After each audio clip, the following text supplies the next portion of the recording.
चलिए तो मैं आज आपको बताऊंगी कि हम घर में पुष्प व्यवस्था कैसे करते हैं।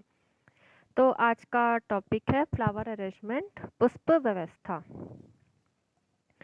पुष्प सज्जा का उद्देश्य क्या होता है? जैसे कि हम वातावरण को प्रसन्नता उत्पन्न करता है, जीवन में सौंदर्य प्रदान करता है, ठीक है। हमारे मन को बहुत ही लुभावना लगता है, हमें वो देखने में बहुत अट्रैक्ट करता है।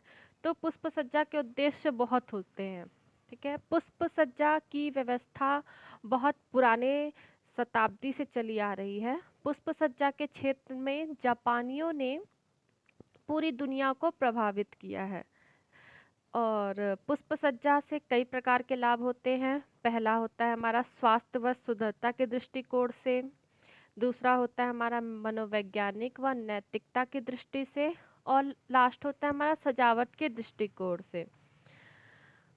तो अन्य कलाओं की तरह भी, जैसे कि हम अन्य कलाओं की तरह भी हम पुष्प सज्जा करते समय रेखा, बनावट व रंग का ध्यान देते हैं। जैसे कि हम इन सबों का प्रयोग, हम पहले कला के तत्वों का प्रयोग हम घर में करते थे, लेकिन कला के तत्वों का प्रयोग भी हम किस में करते हैं? पुष्प सज्जा में करते हैं। और पुष्प सज्जा करते समय कला के तत्वों पर विशेष ध्यान देना चाहिए। पहला है हमारा जापानी पुष्प व्यवस्था। जापानी पुष्प व्यवस्था एक अत्यंत महत्वपूर्ण कला माना जाता है। जापानी पुष्प सज्जा को हम इकेबाना के नाम से भी जानते हैं, ठीक। यह इकेबाना के नाम से बहुत ही प्रसिद्ध है। इकेबाना का शाब्दिक अर्थ है जीवित फूल। जापानी सज्जा में 3 आधार प्रतीक होते हैं, जिन्हें हम 3 टहनियों के माध्यम से अभिव्यक्त करते हैं। पहला होता है साइन, स्वर्ग। दूसरा सो, मनुष्य। तीसरा हाइकी, पृथ्वी। तो ये 3 होते हैं सीन, सो, हाइकी। जो स्वर्ग होता है, जो सबसे लंबी टहनी होती है, जैसे फिगर में दिखाया गया है, जो सबसे लंबी टहनी होती है वो स्वर्ग को प्रदर्शित करती है, ठीक है। और जो सबसे उसके बाद जो नीचे वाली होती है वह क्या करती है? मनुष्य को प्रदर्शित करती है। और जो तीसरा होता है हमारा, जो सबसे नीचे है इधर वाला, ठीक है, तो ये क्या होता है? हमारे पृथ्वी को प्रदर्शित करती है। तो इन तीनों को ध्यान में रखकर जापानी पुष्प व्यवस्था की जाती है। और ये 3 नाम कौन से होते हैं? शिंसो, हाइकी, स्वर्ग, मनुष्य और पृथ्वी। अब है हमारा पुष्प विन्यास में कला के सिद्धांत। जैसे हम अपने घर में कला के सिद्धांत का प्रयोग कर रहे थे, संतुलन दे रहे थे, अनुपात दे रहे थे, बल दे रहे थे, लय दे रहे थे, इसी तरह हम पुष्प व्यवस्था करते समय भी संतुलन, लय, बल, अनुपात, अनुरूपता का ध्यान देते हैं। तो पुष्प व्यवस्था करते समय 5 कला के 5 सिद्धांतों को अवश्य ध्यान में रखना चाहिए। पहला क्या होता है हमारा? संतुलन।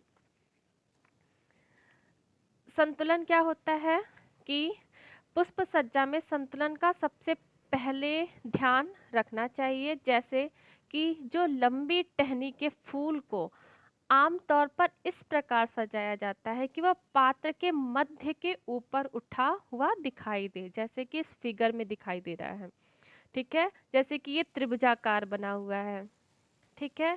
तो ये क्या है? हमारा अनुपात में है, ठीक है। अनुपात में, सॉरी, संतुलन में है, ठीक है।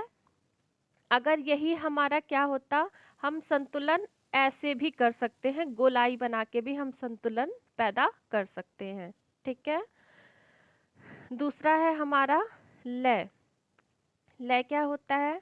लय भी पुष्प विन्यास में आवश्यक होती है। जिससे क्या होती है कि जिससे आंखें हमारी क्या हो, गुलदस्ते के एक भाग से लेकर दूसरे भाग में आसानी से घूम सके। मतलब कि ये हमारा गुलदस्ता है, इस पे क्या हो, हमारी यहाँ से जो आंखें गुलदस्ते के एक भाग से लेकर दूसरे भाग पे अपने आप गति करे, ठीक है। तो ये क्या होता है? हमारा लय होता है, ठीक है। तो इसी तरह हम अपने गुलदस्ते में लय देके हैं, हम इस तरह से हम गुलदस्ता अपना सजा सकते हैं, ठीक है। तीसरा होता है हमारा बल, ठीक है। पुष्प सज्जा में हम बल कैसे पैदा करते हैं कि हम बल प्रदान करने के लिए उसके अगल बगल में क्या करते हैं, विरोधी रंग के फूल लगाते हैं या चमकीले रंग या बड़ी संख्या में फूलों को हम लगाते हैं। और बीच में हमारा जैसे कि ये जो कलर है, ठीक है, उसके किनारे किनारे क्या है, हमारा जस्ट अपोजिट कलर है। तो ये क्या कर रहा है, हमारा बल उत्पन्न कर रहा है। जैसे कि इस फिगर में देखा कि ये जो है हमारा, ये क्या है, हमारा बल उत्पन्न कर रहा है। ठीक है, नेक्स्ट है हमारा अनुपात। अनुपात, पुष्प सज्जा में अनुपात होनी चाहिए। यदि लंबा फूलदान उपयोग में लाया गया हो तो लंबी लंबी टहनियों वाले फूलों को हमें लगाना चाहिए, या जो हमारा पॉट होता है उससे 1.5 गुने ऊंचाई पे हमारा फ्लावर अरेंजमेंट हमें करना चाहिए। लंबी लंबी टहनियों का प्रयोग करके हमें पुष्प सज्जा करनी चाहिए। मतलब कि हमारा जो पॉट है उसके 1.5 गुने ऊंचाई पे हमें फ्लावर अरेंजमेंट करना चाहिए। ये नहीं कि हमारा पॉट खूब लंबा सा है और हम उसमें छोटे छोटे छोटे छोटे फूल लगा दिए, तो वो हमारा अनुपात में नहीं कहलाता है। ठीक है, जैसे कि इस फिगर में है कि ये हमारा पॉट है, इसकी इतनी लंबाई है और इसके किनारे किनारे क्या है, फ्लावर अरेंजमेंट किया गया है।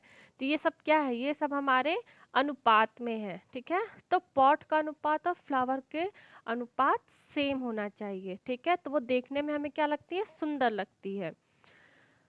लास्ट है हमारा अनुरूपता। पुष्प सज्जा करते समय अनुरूपता का भी ध्यान रखना चाहिए।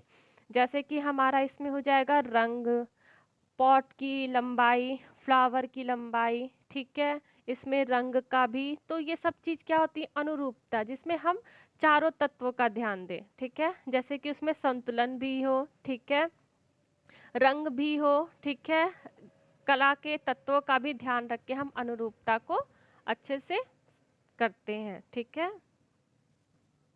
अब है पुष्प विन्यास के प्रकार। ठीक है, परंपरागत शैली।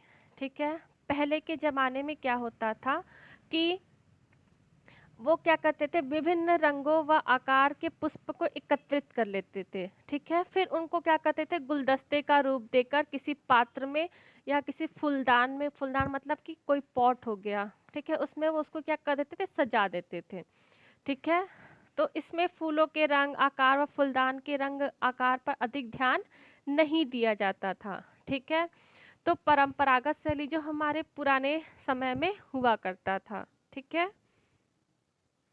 जैसा कि इस फिगर में दिखाया गया है कि इसमें कोई पॉट का बैलेंस नहीं है, आकार का भी बैलेंस नहीं है, रंग का भी ध्यान नहीं दिया गया है। तो लोग क्या करते थे, बाहर से फूलों को तोड़ के लाते थे और किसी में भी सजा देते थे, या मट्टी के जो वो होते थे, बटखरा जिसको कहते हैं, या सुराही होती थी, उसमें वो क्या करते थे, फूलों को सजा देते थे।